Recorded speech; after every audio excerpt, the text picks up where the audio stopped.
Morning बच्चों। आज 7 मई है। मैं आपको हिंदी व्याकरण का पाठ 2 वर्ण विचार पढ़ाने जा रही हूँ।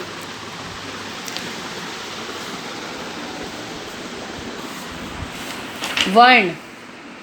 हम अपने विचार एक दूसरे तक पहुँचाने के लिए भाषा का सहारा लेते हैं। इसके लिए हमारे मुख से अनेक ध्वनियाँ निकलती हैं। दिए गए चित्रों के नीचे लिखे शब्दों को पढ़िए। किताब, बस्ता, विद्यालय। इन चित्रों को देखकर जब हम इनके नाम बोलते हैं तो हमारे मुख से कुछ ध्वनियाँ निकलती हैं। जैसे किताब में 6 ध्वनियाँ हैं, क, ई, त, आ, ब, अ। बस्ता में 5 ध्वनियाँ हैं, ब, अ, स, त, आ। बोल रहा हूँ। विद्यालय में 9 ध्वनियाँ हैं, व, ई, द, य, आ, ल, अ, य, अ। मुख से निकलने वाली ये ध्वनियाँ जब लिखी जाती हैं तो वर्ण कहलाती हैं। ये भाषा की सबसे छोटी इकाई है, इनके टुकड़े नहीं हो सकते। इस प्रकार भाषा की वह सबसे छोटी इकाई अथवा ध्वनि जिसके खंड नहीं किए जा सकते वर्ण कहलाती हैं।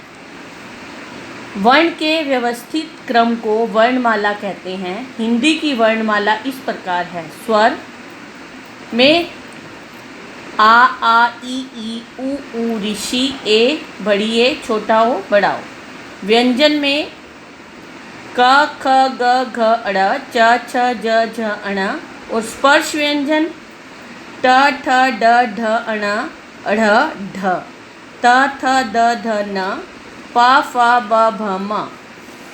अंतस्थ व्यंजन य, र, ल, व। ऊष्म व्यंजन श, षट्कोण, स, ह। संयुक्त व्यंजन क्ष, त्र, ज्ञ, श्र। आगत वर्ण आ, ज, फ। विशेष हिंदी भाषा में अढ़, अण्ह, अण्ह, न, म को पंचम वर्ण माना गया है। वर्ण के 2 भेद हैं, स्वर, व्यंजन। स्वर जिन वर्णों का उच्चारण अन्य ध्वनियों की सहायता के बिना किया जाता है, ये स्वर कहलाते हैं।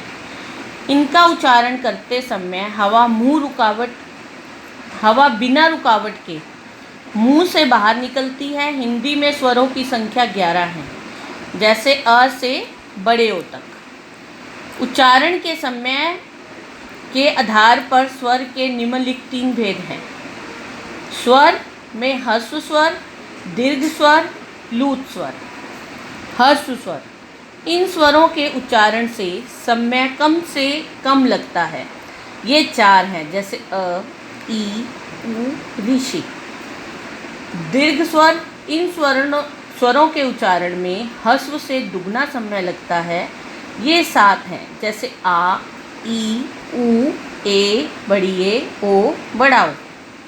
प्लूत स्वर इन स्वरों के उच्चारण में ह्रस्व से 3 गुना समय लगता है। इसका प्रयोग किसी को पुकारने के लिए किया जाता है। इसके चिन्ह 5 हैं, जैसे हे राम।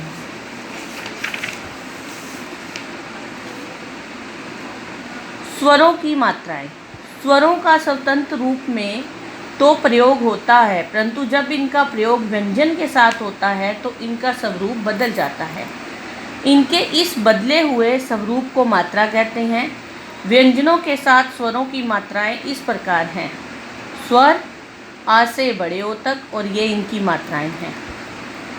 अयोगवा योग न होने पर जो साथ रहे वह अयोगवा है, जैसे अंग, बड़ा अंगा।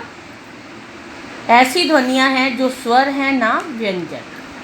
अनुस्वार यह अनुस्वार कहलाता है। इसका उच्चारण करते समय श्वास केवल नाक से निकलता है।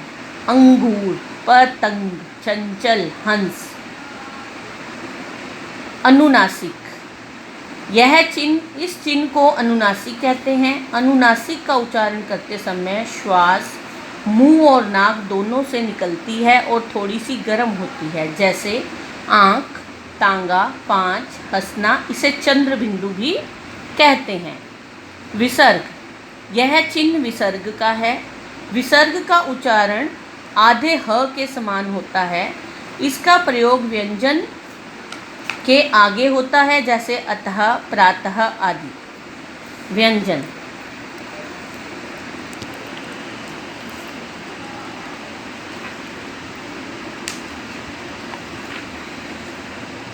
हो गया?